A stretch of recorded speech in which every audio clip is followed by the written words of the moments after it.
কোনো কারণে যদি ভাতার টাকা না আসে তাহলে আপনি কি করবেন? ধরেন আপনি 10-15 দিন, 1 মাসও অপেক্ষা করছেন, 2 মাস 3 মাস অপেক্ষা করছেন, আপনার ভাতার টাকা আসেনি। এটা সবার ক্ষেত্রে হবে তা না, তবে ভাতাভোগীদের জীবনে কোনো না কোনো পর্যায়ে এরকম ঘটনা ঘটে থাকে, কারণ আমরা যখন কাজ করি এরকম মানুষ। আবার দেখা গেছে যে ভাতাভোগীকে কিন্তু আমরা ঠিকই টাকা পাঠিয়েছি এবং তার অ্যাকাউন্টে টাকা ঢুকছেও, অথবা তার অ্যাকাউন্টে টাকা ঢুকে নাই। তখন আপনি কি করবেন? আপনি সবাই ভাতার টাকা তুলতেছে, আপনিও ভাতার টাকা তুলতে গেছেন, গিয়ে দেখেন যে আপনার অ্যাকাউন্টে টাকা নাই।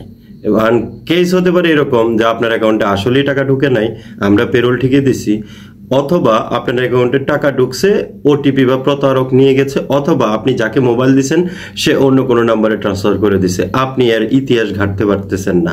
সেই ক্ষেত্রে কিন্তু আপনাকে অফিসে যেতে হবে, আপনার স্টেটমেন্ট দেখবেন, স্টেটমেন্ট দেখলেও আপনি এখান থেকে জানতে পারবেন। এর বাইরে ওটিপি দিয়ে নিয়ে গেলে সেটাও আপনি বুঝতে পারবেন, অথবা টাকা না ঢুকলে বুঝতে পারবেন। অর্থাৎ আপনি যদি জীবনের কোনো এক পর্যায়ে ভাতার টাকা না পান তাহলে আপনি কি করবেন? সোজা কথা হলো আপনি অপেক্ষা করবেন যখন ভাতা দেওয়ার সিজন থাকে, যখন সিজন শেষ হয়ে যাবে 10-15 দিন অপেক্ষা করে আপনি অফিসকে জানাবেন, সোজা কথা এনআইডি নিয়ে যাবেন, দ্যাটস ইট, এবং সেখান থেকে প্রবলেম সলভ করে দেবে ডেফিনেটলি। আপনারা অনেকেই কিন্তু মানে ঘুষ দিয়ে ভাতার কার্ড করেন, এরকম অভিযোগ করেন যে ভাতার কার্ড করতে ঘুষ লাগে। এখন আমার কথা হলো যে আপনি ঘুষের টাকা ফেরত আনতে পারবেন কিভাবে আমি বলে দিচ্ছি। আপনার ভাতার কার্ডটা যখন হয়ে সারবে তখন যাকে আপনি টাকা দিয়েছিলেন তাকে গিয়ে বলবেন যে আমার ভাতার কার্ড লাগবে না ভাই, আমার টাকা ফেরত দাও, তুমি আমার ভাতার কার্ড ফেরত নিয়ে যাও। এক্স্যাক্টলি সে কিন্তু পড়বে বিপদে, কারণ সে আসলে ভাতার কার্ড আর বাতিল করতে পারবে না। ভাতার কার্ড যদি আপনি প্রকৃত ভাতাভোগী হন, আপনার ভাতার কার্ড কেন বাতিল করবে? কেউ বাতিল করতে পারবে না। বলবেন আপনি সুন্দর করে সবই নেয়, এতে করে আপনার সাথে কারো শত্রুতা তৈরি হবে না।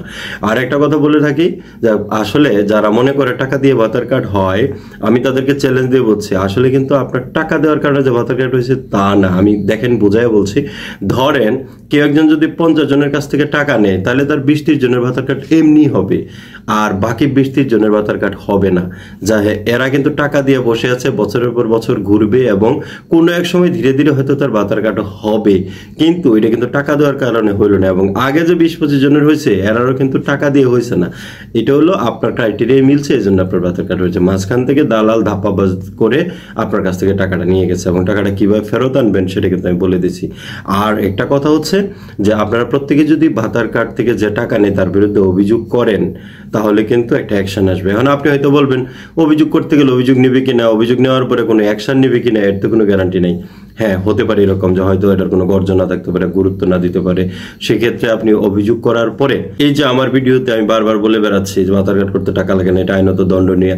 আপনি যদি এভাবে প্রচার প্রসার করেন, অথবা একটা অভিযোগ বেনামি অভিযোগ করতে পারেন যে এখান থেকে এই ব্যাপারে বেনামি অভিযোগ অবশ্য গ্রহণযোগ্য না, কিন্তু তাও আপনি করবেন। এতে করে কি হবে যে আমি কেন বেনামি অভিযোগের কথা বলছি, আপনি কিন্তু জানেন যে আপনার কাছ থেকে টাকা নিয়েছে, এটা কিন্তু সত্য, এটা কিন্তু আপনি জানেন।